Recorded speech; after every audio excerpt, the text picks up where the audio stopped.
Sebagai aktivis gereja, saya waktu itu meyakini bahwa agama saya yang waktu itu adalah yang paling benar. Gitu. Sehingga melihat semua kepercayaan yang ada bahwa kayaknya ini keliru. Gitu.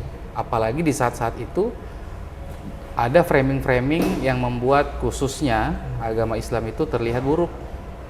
Maka saya salah satu orang yang terkena yang namanya Islamophobia. Gitu. Jadi bagi saya itu Islam itu menakutkan.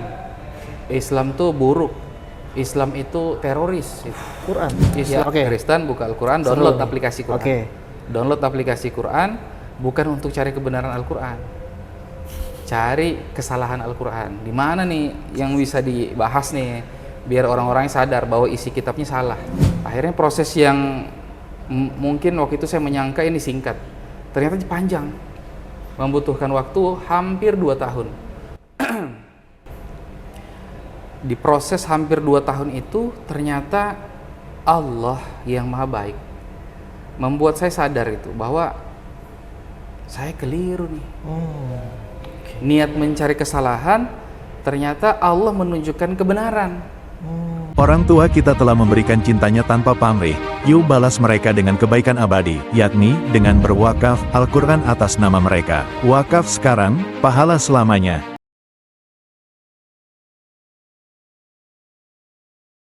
Assalamualaikum warahmatullahi wabarakatuh. Dimanapun Anda berada, Alhamdulillah, insya Allah kita tetap konsisten untuk mendakwahkan atau berkontribusi di dalam dakwah dengan menyebarkan kisah-kisah inspiratif dan motivatif dari saudara-saudara kita yang memang mereka itu belum lama ini bersyahadat. Alhamdulillah, kali ini kita sudah berada di daerah Bekasi dan sudah bersama salah seorang yang luar biasa sepak terjangnya, baik di sebelum Islam sampai sekarang sudah Islam pun sepak terjangnya sudah luar biasa.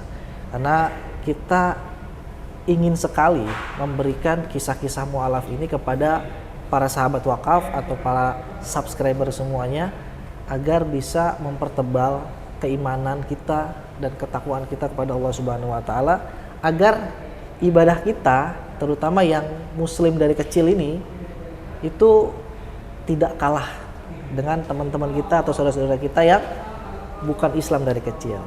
Bersama kami sudah bersama Ustadz Anugrah Ong.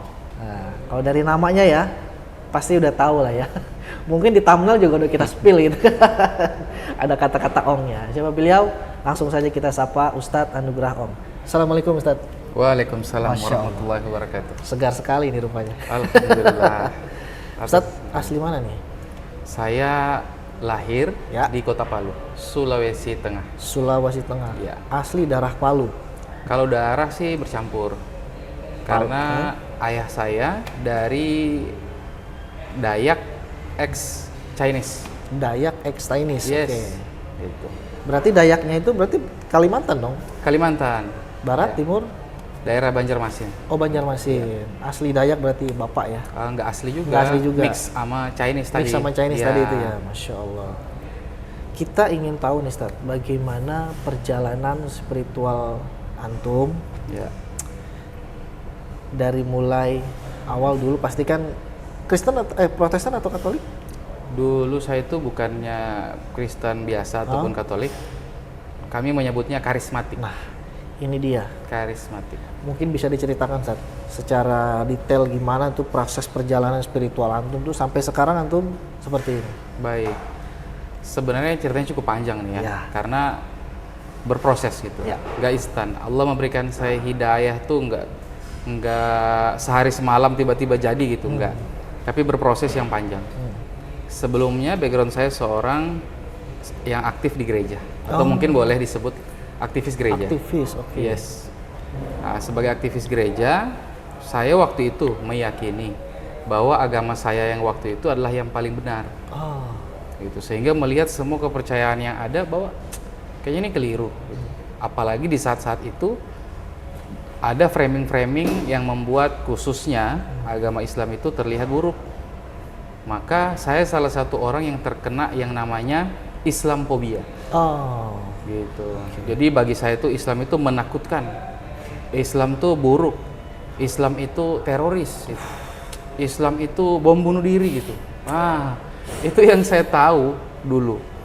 Makanya waktu itu ketika saya misalnya jalan-jalan di mall nih dengan keluarga, tiba-tiba masuk seorang yang misalnya berpakaian muslim, berjanggut, menggunakan surban, saya akan mengajak keluarga saya untuk kita keluar aja sih, kita pindah ke tempat perbelanjaan yang lain. Kenapa? Karena saya takut tiba-tiba meledak. Gitu. Takutnya tiba-tiba meledak gimana? Ya, karena Islamophobia. Betul. Gitu. Karena ya saat itu memang banyak kejadian-kejadian seperti itu kan, framing-framing tentang bahwa Islam itu teroris gitu. Berangkat dari situ, saya pengen nih ngajak saudara-saudara khususnya yang waktu itu saya pandang salah gitu, teman-teman muslim. Keliru nih mereka. Kenapa sih mereka ngikutin agama yang salah?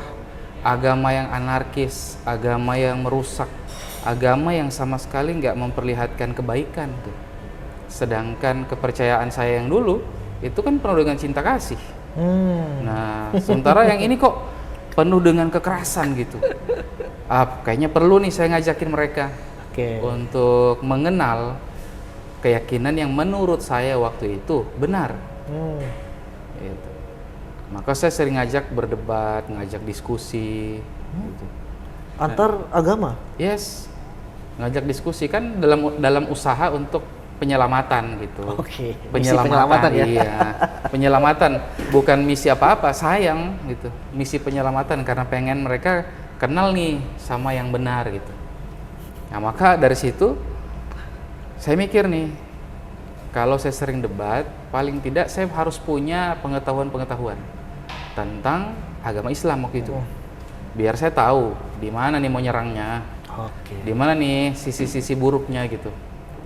Nah, saat itu mulailah saya membuka Al-Quran. Waktu itu pertama kali Al-Quran download. Kristen buka Al-Quran? Ya, Kristen buka Al-Quran, download aplikasi Quran.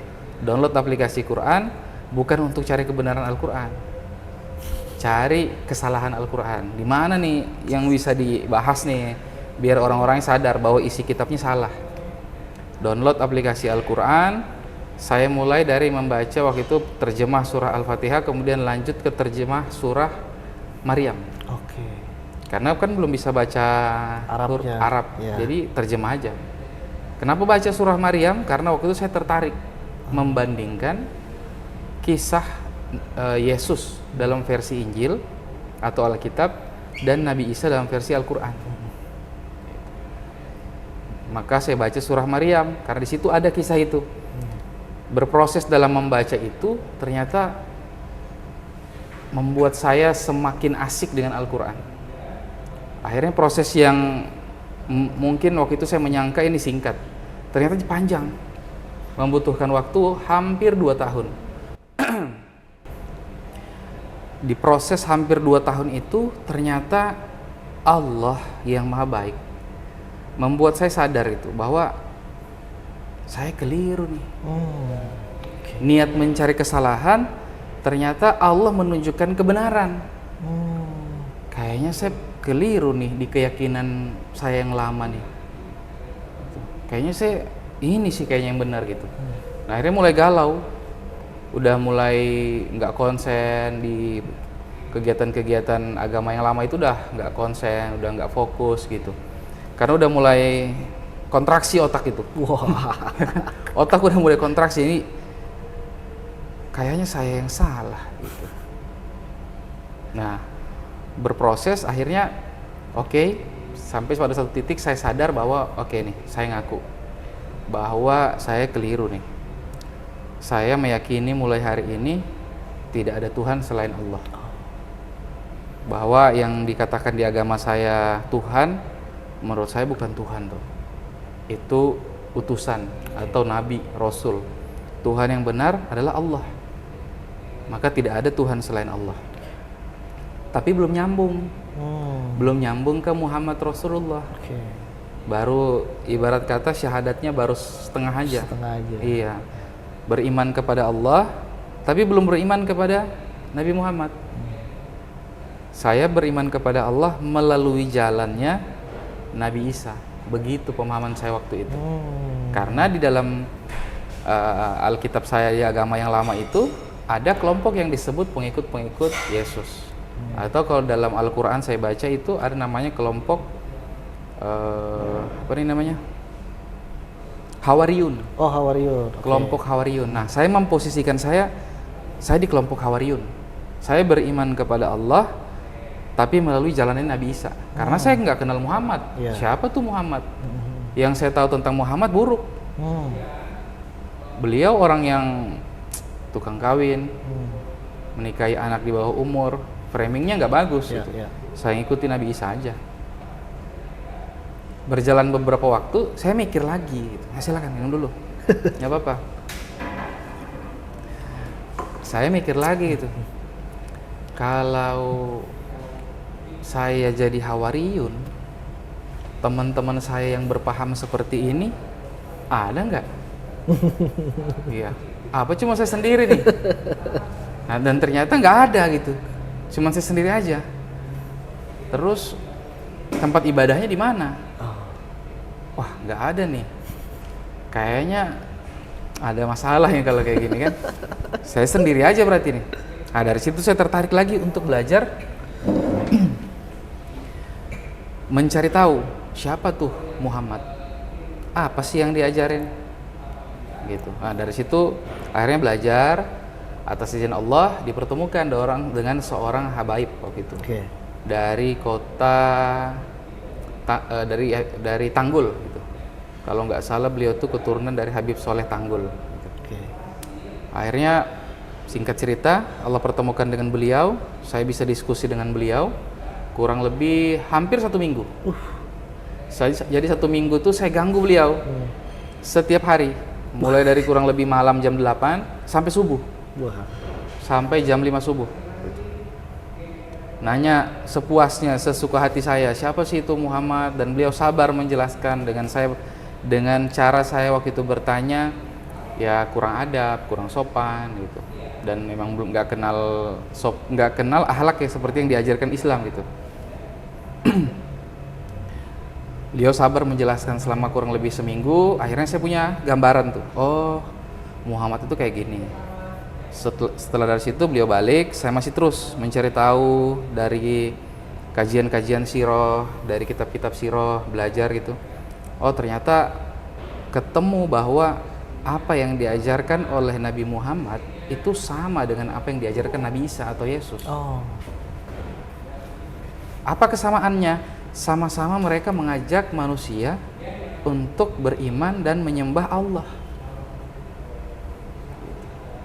Hanya ada perbedaan bahwa di zaman Nabi Muhammad ibadahnya sudah disempurnakan. Ada sholat 5 waktu, ada syariat yang sudah lengkap. Sedangkan di zamannya Nabi Isa syariatnya belum lengkap gitu.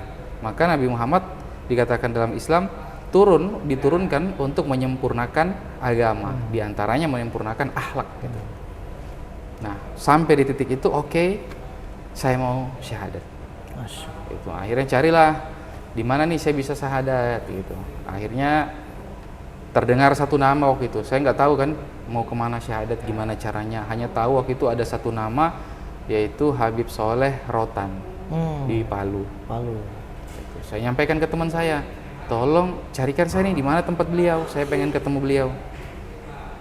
Singkat cerita dengan berbagai tantangan, dengan berbagai episode yang berjalan, akhirnya ketemu dengan beliau. Masya Allah. Nah, alhamdulillah langsung disyahadatkan sama beliau waktu itu kalau saya nggak salah malam hari, kurang lebih sekitar jam 11 malam, saya bersama istri dan anak saya waktu itu usianya baru 1 tahun.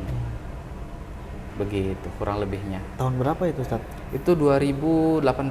2018. Itu anak dan istri langsung ikut syahadat juga? Nggak langsung gitu. Maksudnya ketika saya udah oke, keluarga tuh belum langsung, ya kami ikut. Enggak, karena kan yang belajar saya. Nah, mereka belum tahu secara penuh. Mereka tahu saya belajar, tapi mereka belum sepenuhnya tahu alasan-alasan detail saya.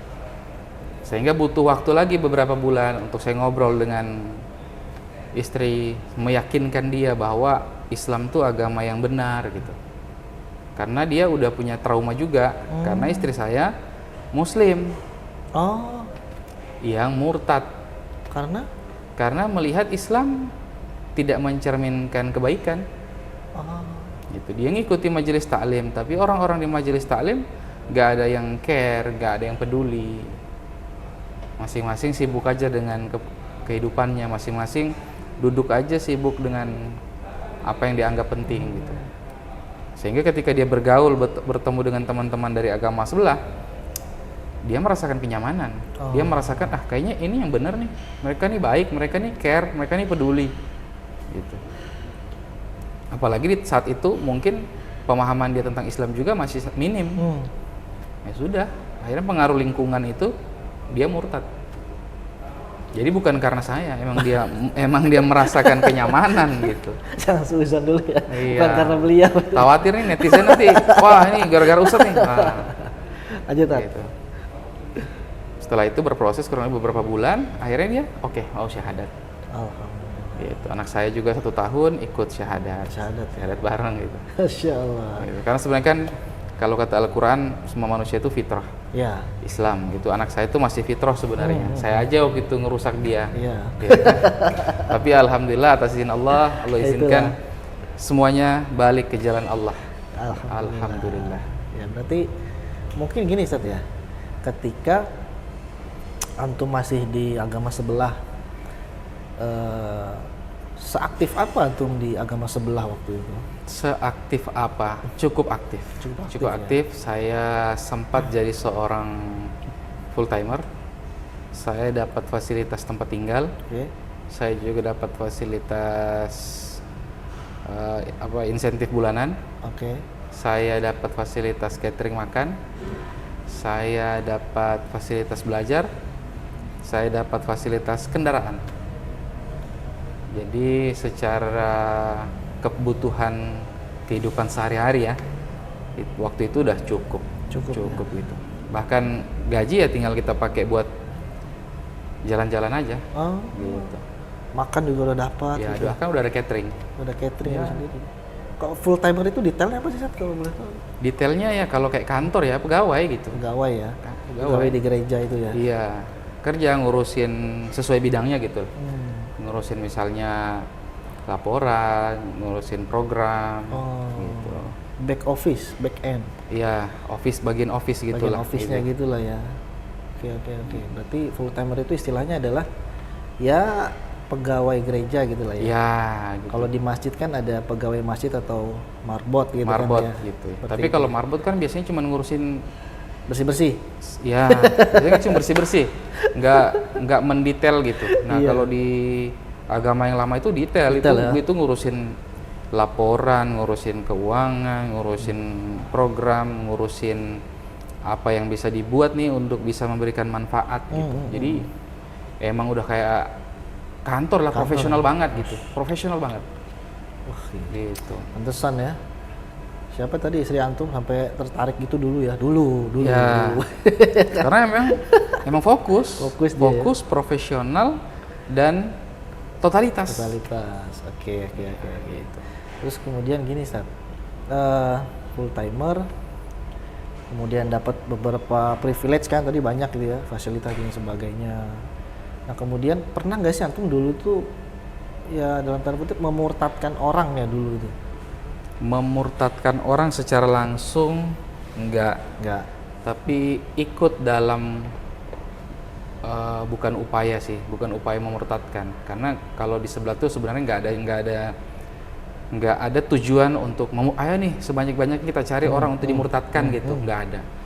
Lebih ke ayo nih sebanyak-banyaknya orang kita ketemu untuk memberikan manfaat ke mereka. Tapi dari memberi manfaat itu kan bisa akhirnya orang karena udah dapat manfaat, kenyamanan, ya bisa terjadi kayak istri saya tadi murtad jadinya. Gitu. Nah, ikut dalam kegiatan seperti gitu ya pernah ya. Misalnya ada kalau di agama sebelah kan nggak dilarang tuh pacaran. Iya. Nah, misalnya ada nih teman kita punya pacarnya ada kasus masuk penjara. Nah, kami dapat informasi bahwa pacar si dia nih lagi di penjara. Ya udah kita jadwalin seminggu sekali misalnya kita jenguk gitu.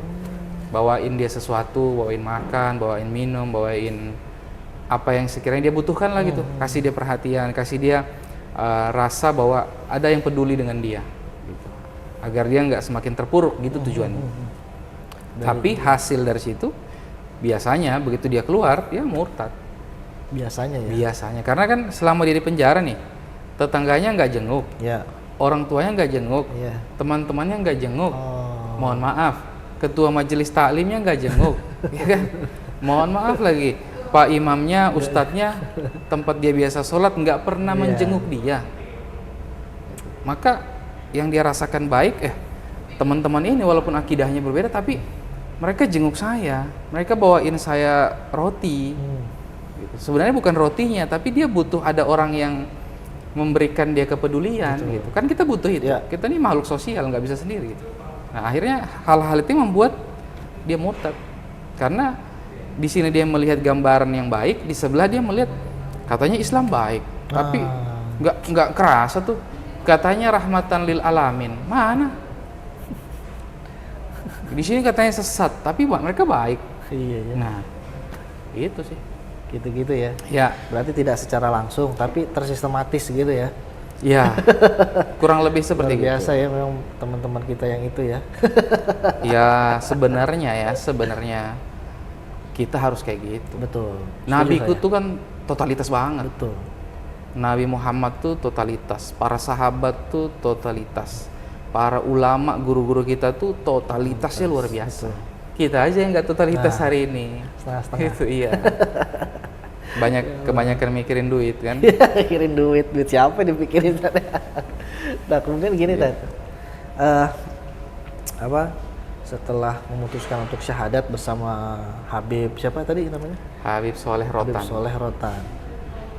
Apakah antum langsung seperti Umar bin Khattab memberitahukan kepada halayak ramai, oh ya aku sudah Islam gitu. Terus gimana respon keluarga pada waktu itu? Tat? Kalau memberitahukan kayak Umar kan langsung tuh teriak kan. Kan nggak mungkin juga saya kayak gitu kan. Yang terjadi waktu itu media sosial aja. Oke. Jadi saya posting di media sosial. Itu emang cukup rame gitu. Oh. Karena orang tahu saya orang yang aktif di sebelah gitu kan. Yang tiba-tiba pindah nih kenapa gitu. Banyak orang berpikir karena ada masalah. Ada masalah apa? Ada masalah apa? Kenapa sampai begini? Apa masalah yang nggak bisa dibicarakan? Bukan masalah, nggak ada masalah gitu. Masalahnya ketika Allah menyadarkan saya mana yang menurut Allah itu benar dan mana yang menurut Allah keliru, itu masalahnya. Bukan masalah person gitu, nggak ada masalah person. Gitu. Berarti karena memang nggak ada masalah apapun. Tapi tanggapan keluarga gimana waktu itu? Kalau keluarga, khususnya ibu saya waktu itu ya, sebelum saya syahadat saya pamit dengan beliau. Oh, sempat pamit ya? Jadi Masya saya Allah. kurang lebih itu jadwal syahadatnya waktu itu malam itu udah janjian jam 8. Oke. Jadi jam 6 itu saya ke rumah ibu. Nyampaikan ke ibu bahwa saya mau masuk Islam.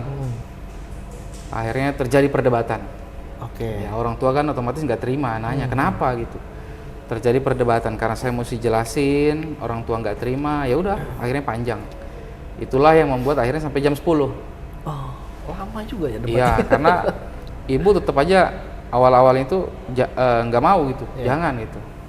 Sampai akhirnya ibu ngalah, ngomong aja ya terserah kamu lah. Ya udah, ketika udah terserah, udah jam 10 pergi, jam 11 sampai. Gitu. Dan setelah itu hubungan ya kurang baik.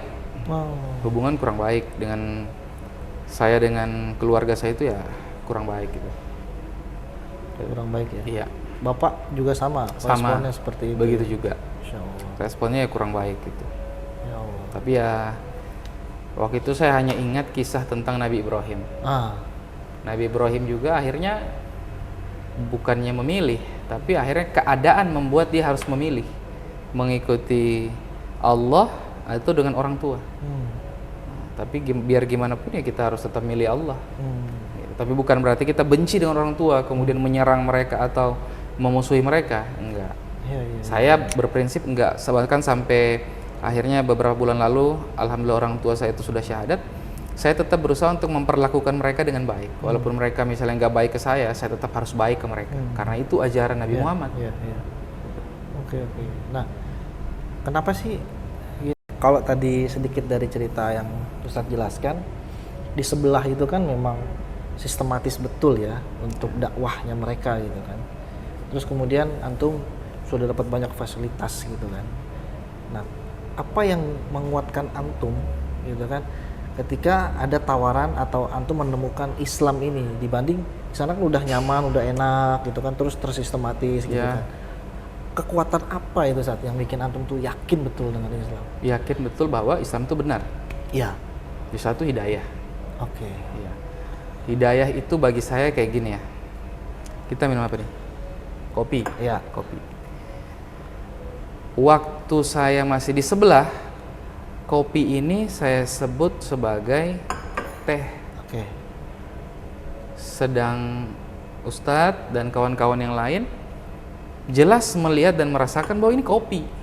Tapi saya karena masih terhijab, masih terhijab oleh Allah, baca segala macam ayat itu, tetap aja bilang ini teh gitu. Oke. Walaupun dengan logika apapun teman-teman mencoba menyadarkan saya, atau misalnya dengan cara dakwah misalnya, tetap aja saya bilang ini teh. Oke. Sekalipun mungkin ada profesor ahli dalam bidang penelitian minuman mengatakan ke saya, enggak, ini bukan teh, ini kopi. Enggak bisa, saya ngeliat itu teh. Oke. Dan saya ngerasainnya tetap teh. Padahal udah diminum ya? Iya. Sampai ketika Allah yang maha baik membuka hijab itu. Itulah hidayah.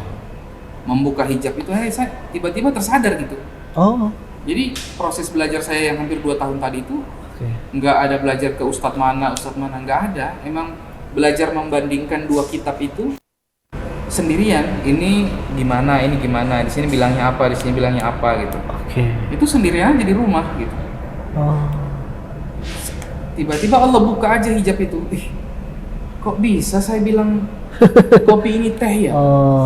Bertahun-tahun saya membaca analisis tentang perbedaan antara kopi dan teh, tapi kok bisa ini saya bilang teh, padahal ini jelas-jelas kopi, kayak gitu. Berarti analogi tentang keyakinan terhadap terhadap Yesus atau Nabi Isa sebagai Tuhan dan dia sebagai Rasul dalam Islam. Jadi hijab itu ketika dibuka, tiba-tiba sadar, kok saya nyebut dia Tuhan ya? Padahal kan dia nggak nyebut dirinya Tuhan. Iya. Gitu. Kok saya nyebut dia Tuhan gitu, ngikutin apa nih gitu saya. Nah itu akhirnya membuat saya semakin belajar dan mencari asal usul doktrin ini, kenapa sampai jadi kayak gini, pemahamannya kayak gini. Itu akhirnya panjang lagi, itu yang memakan waktu hampir 2 tahun tadi. 2 tahun. Tapi yang paling inti kalau dari pertanyaan tadi ya hidayah. Hijab itu ketika dibuka itu kita akan tersadar sendiri. Insyaallah. Gitu. Makanya saya dalam dakwah nggak usah ngotot gitu, nyampaikan aja hidayah milik Allah. Saya merasakan saat itu kalau saya berdebat dengan teman-teman muslim, walaupun mereka ngeluarin dalil A sampai Z, kalau Allah nggak buka hijab saya nggak bakal. Tapi begitu Allah mau buka hijab, nggak ada ustadz pun bisa. Masya Allah. Hijabnya dibuka, paham aja. Masya Allah. Kopi, kenapa saya bilang teh? Ini bukan Tuhan, kenapa saya nyebut dia Tuhan? Yang Tuhan itu kan Allah. Iya. Nah, ketika antum membandingkan 2 kitab itu ya, di ayat yang mana spesifiknya itu antum menemukan itu tuh sebenarnya kopi, bukan teh gitu? Spesifik di ayat mana tuh saya lupa. Karena kan kitab itu isinya cerita. Iya. Cerita, peringatan, kabar baik gitu. Jadi semuanya berhubungan. Oke. Gitu. Berarti tidak spesifik satu ayat, tetapi banyak ayat yang antum pelajari, sehingga itu memberikan kesimpulan bahwa ini adalah kopi, bukan teh gitu ya. Jadi serpihan kebenaran itu tetap ada. Kan dalam keyakinan kita nih sebagai umat Islam, bahwa Alkitab yang sekarang, Injil yang sekarang itu udah nggak ori lagi, sebagaimana yang diturunkan kepada Nabi Isa alaihissalam. Oke, memang itu udah nggak ori, Udah misalnya udah ada tambahan, perubahan dan sebagainya macamnya. Tapi ingat, Allah yang maha baik itu tidak mungkin menghilangkan kebenaran itu sampai jadi nol. Maka saya atas izin Allah ditunjuki oleh Allah bahwa dalam kitab itu masih banyak serpihan kebenaran yang ketika kalau kita pelajari dengan benar, dengan hati yang lurus, dengan niat mau cari kebenaran ya, bukan niat cari pembenaran, niatnya cari kebenaran, kita akan temukan kebenaran. Oke. Iya. Jadi saya menemukan Islam melalui kitab yang saya sebelumnya. di agama yang lama. Kitab sebelumnya. Dengan membandingkan, oh ini kan kayak gini, ini kayak gini. Ini kan bukan Tuhan gitu. Ini kan bukan kopi. Ini kan bukan kopi. Ini kopi. Ini bukan teh gitu. Berarti masih ada serpihan-serpihan kebenaran di kitab sebelumnya gitu Masih ya? ada, menurut saya. Ya. Tapi saya tidak merekomendasikan teman-teman untuk baca itu. Saya tidak merekomendasikan. Saya rekomendasikan baca Al-Quran. Al-Quran ya. Tapi takutnya salah paham. Iya. Jangan. Artinya bukan berarti menyarankan untuk mempelajari kitab yang sebelumnya itu Iya. untuk menggali akidah atau keyakinan gitu kan. Tetapi hanya untuk mencari tambahan bukti kebenaran mungkin gitu Ustadz ya. Saya tidak menyarankan juga. Tidak menyarankan juga. Nggak usah lah, nggak usah cari yang aneh-aneh. Al-Quran aja baca. Ya. Kalau Al-Quran yang nggak pernah dibaca, nggak usah lah cari yang aneh-aneh. Ntar malah ini ya. Ngikut. Malah nambah nama masalah lagi. Udah bener ya kan, malah ke sana lagi. Baik. Kemudian selanjutnya gini. Ketika Islam menjadi pilihan Ustadz sekarang nih, apa yang atau cita-cita apa ketika antum sudah, wah aku sudah Islam nih, gitu kan? Pastinya kan dengan background yang memang di agama sebelumnya aktif sekali gitu kan di gereja. Nah di Islam tuh mau buat apa gitu? Ke depan pasti kan punya cita-cita. Nah itu gimana Ustaz? Ya, saya mikirnya tuh gini. Kalau di kepercayaan yang keliru, saya nggak bilang salah. Keliru. Saya totalitas, berusaha profesional. Masa sih di keyakinan yang benar saya nggak ngapa-ngapain? Maka di keyakinan yang benar ini saya juga harus berbuat. Masya Allah. Bahkan harus lebih totalitas daripada dulu. Bahkan harus lebih profesional gitu. Bahkan harus lebih banyak pengorbanannya gitu. Itu aja. Makanya saya mikir saya harus ikut dakwah bukan karena saya pintar, bukan karena saya ahli tafsir, enggak sama sekali. Saya orang bodoh. Saya nggak punya ilmu, kemampuan saya terbatas, pemahaman saya terbatas. Tapi ini sebagai jalan saya, sebagai cara saya menebus kesalahan saya dulu. Saya benci saya dengan Nabi Muhammad, benci saya dengan agama Islam, benci saya dengan azan. Harus saya balas atau saya tutupi dengan berbuat sesuatu untuk mengajak orang.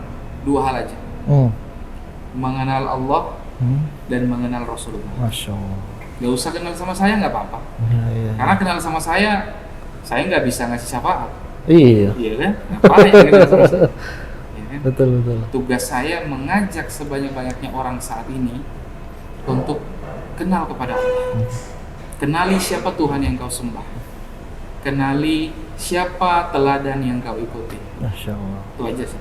Luar biasa. Nah, kemudian sebelum kita beranjak eskalasinya penjelasan, antum sekarang di Islam ngapain aja nih gitu kan? Iya. Pasti kan banyak. Ini ngomong-ngomong keluarga sekarang, ayah, ibu yang dulunya masih Kristen itu, apakah mereka ngikut antum atau masih tetap di agama yang lama? Nah, ini nih menarik nih. Ini spesial nih. Pertama Masya kali nih Allah. saya bahas dan ngobrolin di channel Jadi Wakaf merinding nih. TV. Merinding Nah, nih. Jadi alhamdulillah inilah keajaiban Allah. Hubungan saya dengan ayah dulu kurang baik. Singkat cerita tiba-tiba jadi baik.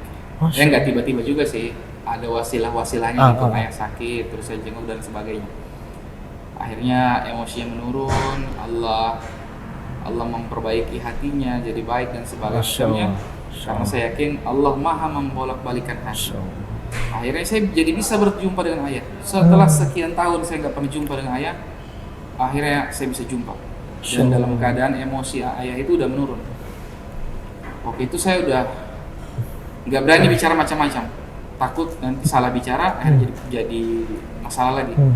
Udah ketika ketemu ayah, saya fokus saja berbuat baik. Jadi tiap ketemu ayah, tiap ketemu ibu, saya ikhtiarkan bawa sesuatu. Tiap ketemu ibu bawa kue, tiap ketemu ibu bawain apa yang dia suka, tiap ketemu ayah kayak gitu. Sampai pada satu saat ibu itu lagi di tempat saya, di rumah saya, bareng sama anak saya, kan cucunya. Masuk waktu sholat zuhur kalau nggak salah. Iya, kalau nggak zuhur asar itu. Anak saya itu ngajak ibu saya, Oma, sholat, wudu dulu baru sholat gitu. Kan anak saya masih kurang waktu ibu saya syarat itu kurang lebih 6 tahun gitu. 6 tahun. Kan nggak tahu tuh Iya. masalah agama kayak gitu. Ngajak aja. Nah ibu saya tiba-tiba mau. Nah, jadi saya nyampaikan Mah, jangan main-main kalau mau sholat yang benar harus muslim dulu gitu. Ya ternyata ibu benar-benar mau. Sesimpel itu aja, setiba-tiba itu aja Allah membolak-balik keadaan itu, membolak-balik hati manusia. Nggak ada ceramah, nggak ada tafsir Al-Quran, nggak ada apa-apa. Sesimpel itu. Saya tanya lagi, serius mah? Iya. Oh ya udah. Saya syahadatkan di tempat. Kan di rumah saya syahadatkan di tempat. Setelah saya syahadatkan, kita langsung sholat bareng. Saya jadi imam sholat di rumah. Itu kejadian kurang lebih 10 bulan yang lalu. Berarti tahun lalu ya? Iya. Ayah juga 10 bulan yang lalu? Nah, setelah itu ayah masih belum tahu nih kalau ibu saya udah Islam. Oh masih sakit masih ya? Masih sembunyi-sembunyi. Tapi ayah udah sembuh kan? Iya, ya sakitnya orang tua lah gitu. Oh iya. Ayah masih nggak tahu, masih sembunyi-sembunyi gitu. Mau ngomong kan nggak berani gitu, nanti jadi masalah lagi gitu. Ya udah, saya tetap diam aja, berusaha berbuat baik aja kayak tadi. Kalau ke tempat ayah sama ibu bawa kue, bawa sesuatu, nggak usah ngomong, bawa kue kasih, tanya apa ini kue, nanya kabarnya sehat apa, semua udah diam, nungguin beliau makan. Kalau beliau nanya jawab, gitu aja. Selesai pulang, gitu aja lakuin terus. Tiba-tiba sore gitu, ayah nelpon, malam bisa nggak ke rumah? Nah, saya bilang insya Allah bisa, tapi saya masih ada kegiatan, saya selesaikan dulu. Akhirnya kurang lebih saya bisa ke rumah ayah itu jam 9 atau setengah 10 gitu. Nyampe ketok pintu malam gitu. Kan nggak salah gitu, kan? Malam begitu dibukain, ayah ngomong, kenapa baru datang? Saya bilang lagi tadi masih ada urusan gitu. Alhamdulillah udah selesai, udah bisa ini. Kenapa Pak? Ayah langsung ngomong gini, beberapa hari ini ayah mikir-mikir, kayaknya ayah masuk Islam aja. Saya kaget itu. Ini kok sesimpel itu ya? Sesimpel, setiba-tiba itu. Iya. Gak ada apa-apa, gak ada. Langsung bilang mau masuk Islam aja. Saya tanya lagi, kenapa Bapak mau masuk Islam? Enggak, Bapak pikir-pikir mau masuk Islam aja. Ya sudah, malam itu kurang lebih, akhirnya setelah ngobrol-ngobrol setengah 11 atau jam 11 malam itu saya syahadatkan. Masya Allah. Setengah 11 malam? Iya, nah itu kejadian kurang lebih sekitar 4 bulan yang lalu, kurang lebihnya. Berarti masih 4 atau 5 bulan yang lalu. Masih di tahun ini ya? Iya. Dan ini Ramadan kemarin, itu Ramadan pertama ayah dan ibu saya. Masya Allah, seneng banget pasti tuh. Itu makanya Ramadan kemarin saya nggak kemana-mana. Masya Allah. Nggak ada safar kemana-mana gitu. Di rumah aja saya ngajak ayah ibu saya ke tempat saya, kita puasa bareng, kita sholat tarawih bareng. Karena bagi saya ini momen. Bagi saya ini doa saya, impian Masya saya Allah. yang dari awal saya masuk Islam. Selalu saya minta kepada Allah, ya Allah orang tua saya, ya Allah. Kasih orang tua saya hidayah, ya Allah. Karena saya takut gitu. Begitu waktu orang tua saya belum Islam, saya takut. Takutnya apa? Saya ingat Rasulullah ketika mendoakan pamannya, terus turun satu ayat bahwa nggak boleh seorang yang beriman memintakan ampun kepada orang untuk orang yang jelas-jelas kita tahu dia nggak beriman kepada Allah. Itu menjadi pikiran saya gitu, ya Allah gimana kalau orang tua saya keburu wafat, mereka belum Islam, saya nggak bisa doain. saya nanti nggak bisa ketemu mereka di janahmu ya Allah, itu gimana gitu. Nah, sampai akhirnya Allah jawab. Masya Allah, sangat luar biasa Ustaz ya. Ya, akhirnya Allah jawab, bagi saya itu satu kebahagiaan besar. Gitu. Karena akhirnya saya bisa mendoakan orang tua saya. Ya. Dan insya Allah saya selalu doa, dan nanti ketika mereka wafat, husnul khatimah. Amin ya Allah, amin ya Allah. Itu adalah momen yang tercantik mungkin ya buat Ustadz ya. Ya, bagi saya itu hadiah dari Allah bagi kehidupan saya yang udah Allah, makanya saya bilang ini, Allah tuh maha baik banget. Nyelamatin saya, nyelamatin keluarga saya, anak saya, orang tua saya, nggak bisa lagi saya balas. Masya Allah. Semakin hari semakin baik ya. Ya. Dengan Nggak bisa orang saya tua. balas kecuali menjadikan hidup saya hanya untuk mengenalkan Allah dan Rasulnya. Dah, itu aja. Ini bukan kisah termaik-maik ya, tapi memang kisahnya cukup mengharukan Ustadz ya. Ya, jadi haru Jadi, gitu. karena memang yang namanya orang tua Ustadz ya. Ya. Apalagi yang seperti antum diuji oleh seperti hal seperti itu sama Allah. Itu kan menjadi sebuah hadiah besar lah ya dari Allah gitu kan. Ya, Allahu luar biasa. Akbar. Bagi saya itu mengalahkan segala-galanya, mengalahkan harta apapun. Nggak bisa ditukar dengan Nggak apapun. bisa, nggak mau saya. Nggak mau. Kasih saya uang sedunia ini, Nggak tapi mau. orang tua saya nggak muslim, nggak mau saya. Nggak usah. Gitu. Allahu Akbar. Nggak usah. Gimana sekarang kabar ibu bapak? Alhamdulillah, ibu baik. Saya bisa safar ke sini, Insya Allah. didukung orang tua saya. Alhamdulillah. Ayah ibu mendukung saya untuk saya belajar agama lagi, untuk bisa memberi manfaat bagi umat, bagi agama ini. Alhamdulillah. Iya, iya, Mereka sangat support. iya, iya. Karena kalau misalkan bisa ini mohon maaf ya, bukan membandingkan ya, tapi kisahnya antum dengan Rasul gitu kan. Rasul kan paman yang tersayang itu kan nggak bisa gitu kan. Yes. Dengan antum yang orang tua itu alhamdulillah kan diberikan hidayah sama Allah. Itu kan sebenarnya mohon maaf lebih beruntung kisah antum kalau dari sisi hidayah seperti itu ya dibanding pamannya Rasul gitu kan. Dan pastinya itu kan membuat antum lebih bersyukur lagi kepada Allah. Sangat bersyukur, sangat bersyukur. Nah, dari perasaan bersyukur ini, apa yang antum aplikasikan ke dalam Islam ini, Ustaz, kalau boleh tahu? Ada nggak? Yang saya aplikasikan ya berbuat baik. Berbuat baik. Berbuat baik. Saya sudah merasakan bagaimana mukjizat Allah. Masya Saya Allah, sudah Masya merasakan gimana Allah membuka hijab. Saya sudah melihat bagaimana Allah memperbaiki hubungan saya. Saya sudah melihat bagaimana Allah membolak-balikan hati manusia. Yang bisa saya buat hari ini terjun dalam dakwah, Masya Allah. menyebarkan rasa ini kepada orang. Saya udah rasakan kasih sayangnya Allah kepada saya dan keluarga saya. Saya mau orang-orang di luar sana, saudara-saudara muslim juga merasakan Masya Allah. bahwa Allah itu sayang sama kamu. Allah tuh sayang banget sama kamu. Allah tuh pengen banget kebahagiaan buat kamu. Kalau ada yang pengen kebahagiaan bagi kita, kebaikan bagi kita, nggak ada yang lebih pengen kecuali Allah. Nggak ada sedikit pun niat Allah tuh pengen kita nih masuk neraka, kita nih tersiksa, Iya, hidup iya. di dunia berantakan, tertekan, nggak ada.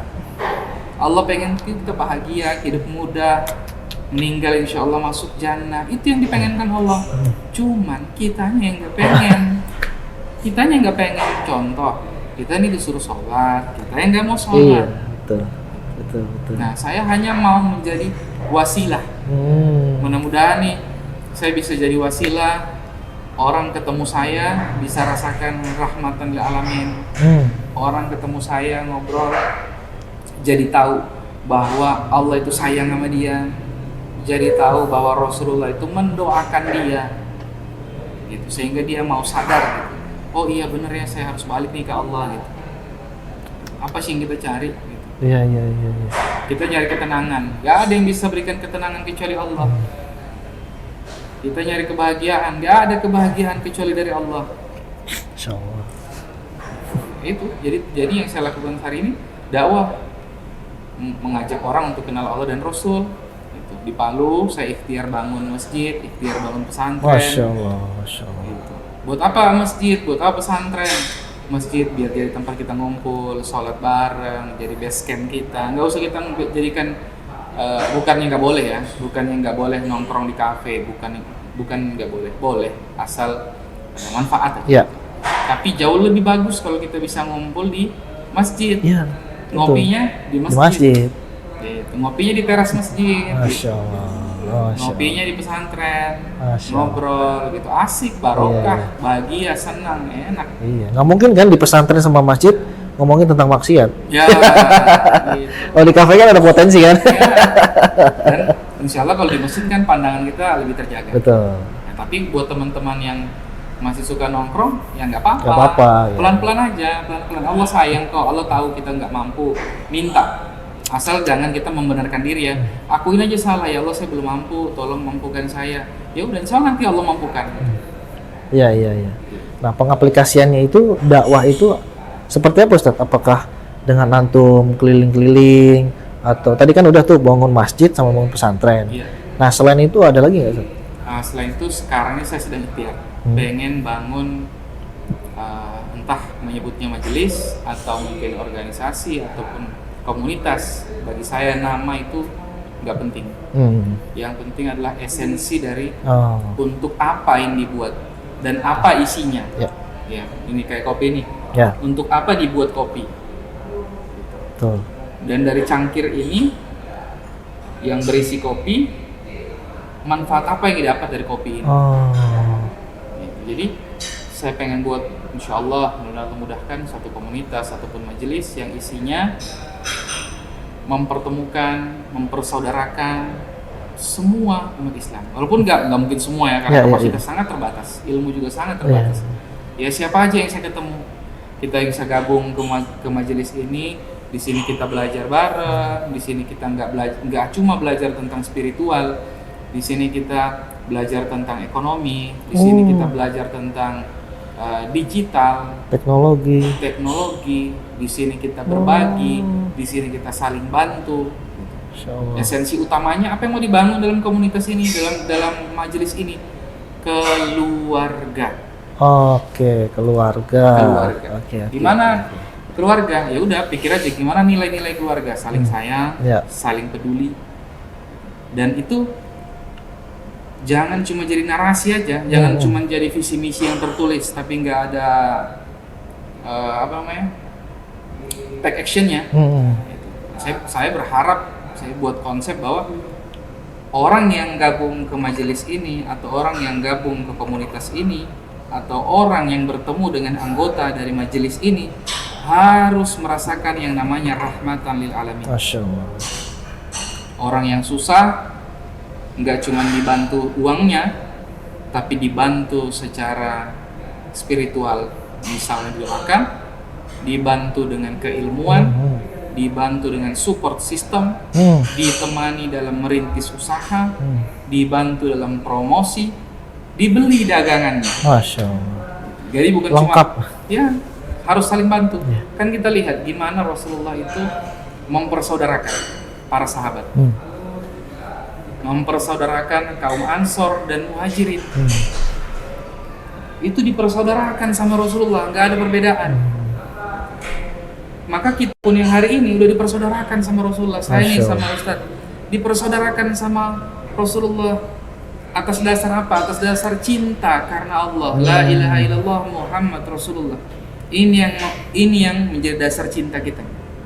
Jadi bukan cinta karena ada apanya. Siapa ya dia? Banyak gak followersnya? Nggak banyak followersnya, males. Kaya nggak dia? Jabatannya apa? Enggak. Saya mencintai antum karena Allah. Dan ada keutamaan kan? Ada hadisnya kan? Barang siapa yang saling mencintai karena Allah, ada keutamaannya. Nah itu yang pengen dibangun. Terus rasa persaudaraan, kita harus sadar kita ini udah dipersaudarakan loh. Siapa yang persaudarakan kita? Rasulullah. Masya Allah. Harus saling sayang. Abu Bakar dan Umar dipersaudarakan dari kabilah yang berbeda. Dipersaudarakan oleh Rasulullah. Utsman dan Bilal bin Rabah, seorang yang berkulit hitam, dipersaudarakan Iya. oleh Rasulullah. Nggak ada perbedaan, semua Masya Allah, sama, Masya Allah. sama-sama ciptaan Allah, sama-sama hamba Allah, sama-sama disayang Allah, sama-sama pengikutnya Rasulullah. Masya Allah. Nah, itu harus kita sadari. Kita bangun satu komunitas yang seperti ini untuk saling memberikan manfaat, bukan untuk mengambil manfaat. Ya. Jadi Itu. kita menerapkan khairun nas anfa'uhum linnas. Masya Allah. Sebaik-baik manusia adalah yang paling bermanfaat. Itu aja ikhtiar saya. Dan Masya ikhtiarnya saat ini semoga Allah mudahkan bisa membangun majelis tadi ini di Pulau Jawa. Amin ya rabbal alamin. Mudah-mudahan Misalnya dikabul. ya di Bandung atau di Jakarta, Yang penting di Pulau Jawa ya. Pulau Jawa. Kalau dapatnya di Bandung, alhamdulillah. Kalau Allah kasih tempat di Bandung, alhamdulillah. Karena mungkin orang berpikir mau hijrah ke Bandung, punya uang nggak beli tanah. Kan? Saya simpel aja, saya nggak punya uang, Iya. tapi saya punya Allah yang punya Allah. tanah itu. Saya tinggal minta, iya loh ini kan tanah punya Allah, Iya. bagi Riki gitu. Sesimpel itu ya. Sesimpel itu aja. Dunia ini ciptaan siapa? Iya. Dunia ini ciptaan Allah. Kota Bandung, kota Jakarta, ciptaan siapa? Allah. Ciptaan Allah. Ini minta sama yang punya. Iya benar ya. Udah, sesimpel itu aja. Kalau Allah ridho, mudah-mudahan Allah mudahkan. Amin, amin. Mudah-mudahan jadi Amin, wasilah amal soleh, bisa mudah-mudahan bisa jadi jalan manfaat bagi saya. Amin juga. ya Allah. Dan mudah-mudahan jadi jalan solusi, bisa jadi komunitas tempat gaul yang manfaat bagi umat, yang membuat umat itu bertumbuh.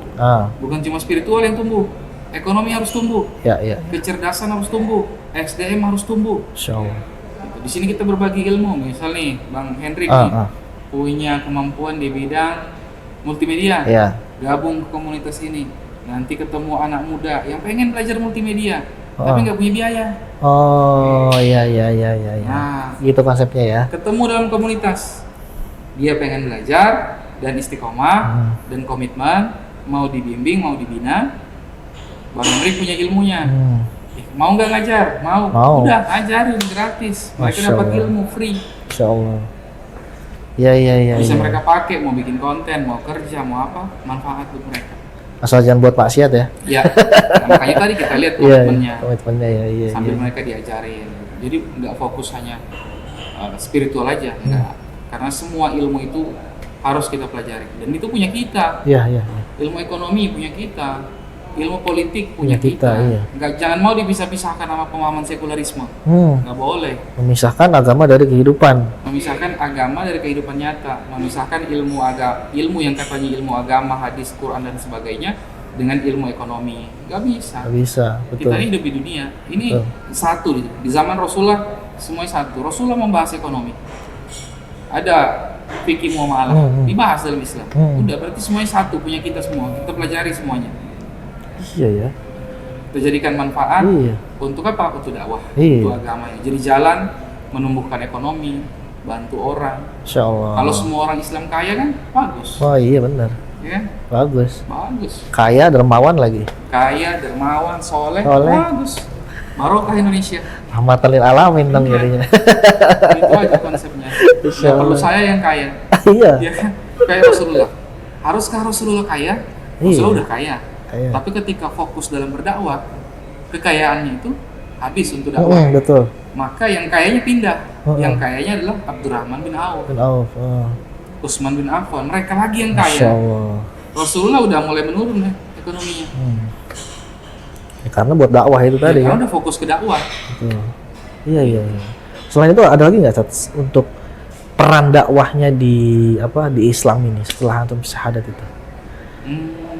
Nulis, Ini iya, udah berapa buku apa masih satu buku? yang ditulis sudah ada beberapa, Nah, yang udah cetak. Ini. Ya, Ini buku apa sih? ini buku judulnya Dari Nol ke Fitrah. Dari nol ke fitrah. Oke.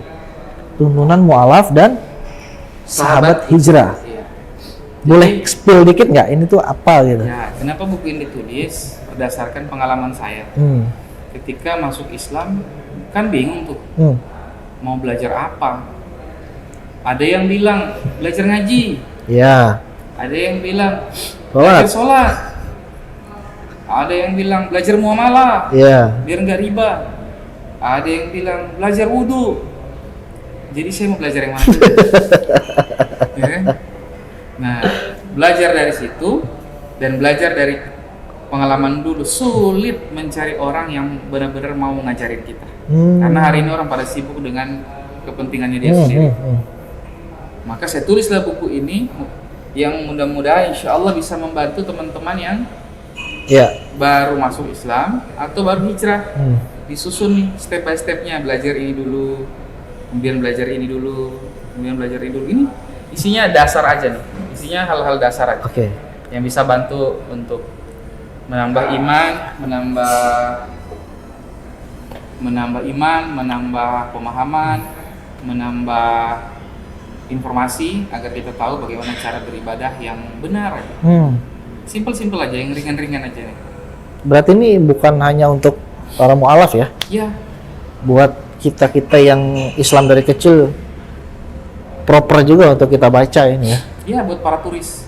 Para turis? Iya, turis turunan Islam. Nah, kan biasanya istilah baru lagi nih. Ya, dari dulu nggak pernah sholat gitu kan, kebanyakan main, kebanyakan nongkrong, dikasih hidayah sama Allah, pengen hijrah, udah hijrah, bingung belajar apa nih saya. Iya. Berarti untuk turis dan Turki turunan Kiai. Masya Allah. Masya Allah. Nah ini kan sudah tercetak nih.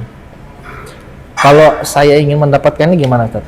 Kalau ingin mendapatkannya, hubungi aja Instagram saya.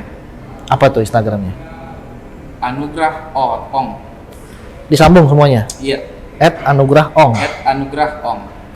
Terus ada lagi nggak untuk informasi yang lainnya selain di Instagram? Di Instagram aja sih. Instagram aja Kalau ya? ada yang mau sharing, boleh DM saya di Instagram aja. Oke, oh di DM ya? Iya, DM Instagram boleh, di Facebook juga ada. Gitu. Anugrahong. Iya. Oke. Anugrahong. Nggak ada spasi ya? Nggak ada spasi. Oke, siap. Gitu. Jadi DM aja kalau butuh bukunya. Nah, kita buka juga bagi orang-orang soleh nih yang punya kemampuan ekonomi. Pengen nih kami berwakaf buku. Ini kan wakaf Al-Quran. Iya. Nah, kami bantu wakaf buku. Iya. Bantu kami dalam memproduksi buku ini. Masya Allah. Nanti bukunya kami kasih secara gratis untuk yang mau belajar. Misalnya dia mualaf ataupun yang baru hijrah, butuh tuntunan. Boleh pakai buku ini. Boleh ya. Pengen Zoom bareng saya, boleh. Kita bahas buku ini bareng-bareng, kita belajar bareng-bareng. Masya Allah. Ini nih. Kenapa judulnya dari nol ke fitrah? Orang yang taubat atau orang yang baru masuk Islam itu dosanya 0.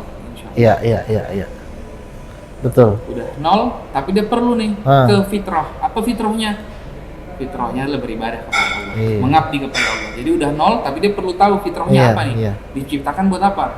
Buat ibadah. Buku ini insya Allah akan sedikit membantu kita untuk memahami alur itu. Begitu, Ustaz. Luar biasa ini. Memang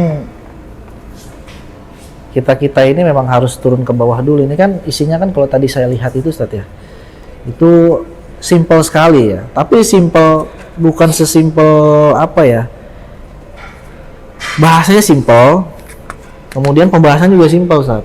Iya. Dasar ini kan, fitrah, aurah, toharoh, rukun iman Islam, hukum tuh, macam-macam zikir, ya kan, sampai rahmatan lil alamin. Jadi memang ini tidak hanya dibaca untuk mualaf, tapi juga untuk kita yang turis-turis tadi itu ya. Iya, para turis-turis butuh. Kenapa ada zikir dalamnya? Kenapa ada hukum dan lain sebagainya? Saya bertemu mualaf, udah 25 tahun Islam. Dia nggak tahu sholat. Allahu Akbar. Di mana, Tad? Di Sulawesi Tengah. Dia cuma tahu menyebutkan Allahu Akbar. Ya Allah. Itu aja satu kata yang dia tahu selama 25 tahun. Allahu Akbar. Di kampung itu nggak ada yang ngajarin? Atau gimana? Ya, sekarang ini kan tadi saya bilang, orang pada sibuk dengan urusan masing-masing. Kalau kita nggak berusaha keras untuk nyari ilmu, nggak bakal dapat. Kita berusaha aja belum tentu yang mau ngajarin. Iya. Apalagi kita nggak usaha. Allah.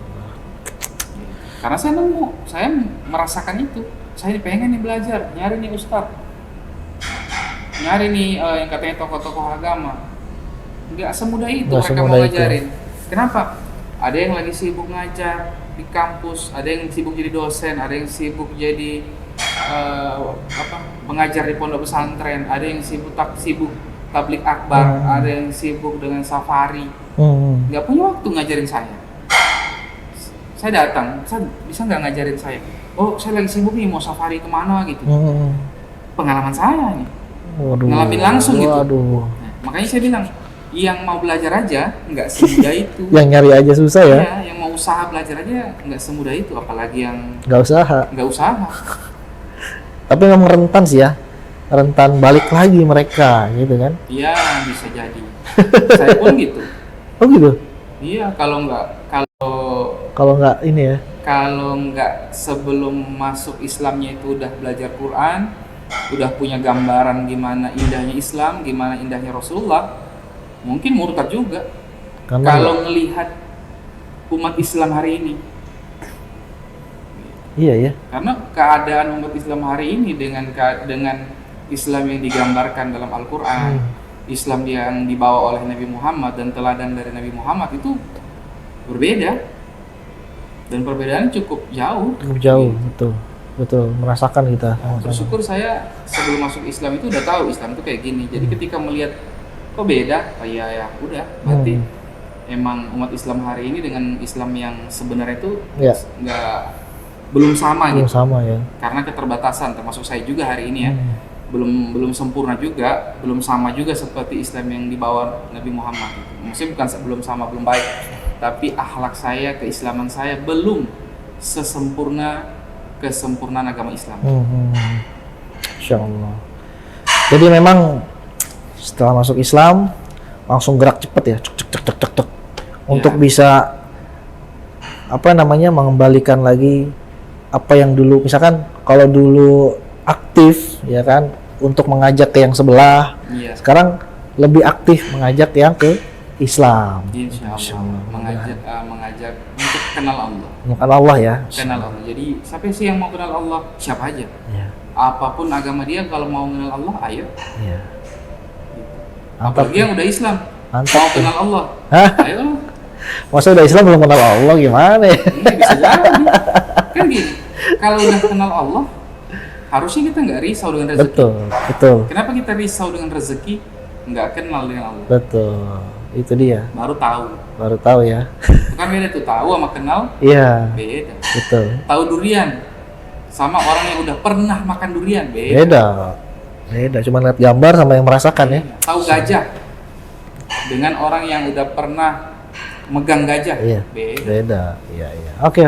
Masya Allah, ini perbincangan luar biasa yang syarat akan inspirasi Ustaz dan motivasi. Mudah-mudahan Ustaz dan keluarga besar diistiqomahkan oleh Allah Subhanahu wa taala dalam iman dan Islam. Mudah-mudahan segala kegiatan dan urusan Ustaz, baik itu dakwah ataupun kegiatan lainnya, diberikan kelancaran oleh Allah Subhanahu wa taala. Doakan kami juga untuk tetap istiqomah memberitakan informasi-informasi yang seperti ini Ustaz, untuk kasih motivasi ke saudara-saudara kita, baik yang muslim ataupun yang kebetulan non muslim melihat juga konten seperti ini gitu kan. Nonton juga ya. Kita kan saudara. Betul. Kita juga nggak terlalu mentargetkan kalian harus masuk Islam. Ya itu tadi itu, yang tuh kenal aja dulu Allah gitu kan. Nggak apa-apa gitu. Nggak apa-apa ya, kalau mau kan. Kalau mau, ya dipaksa. Tapi kalau mau, jauh lebih baik. Iya. Baik, terima kasih Ustaz.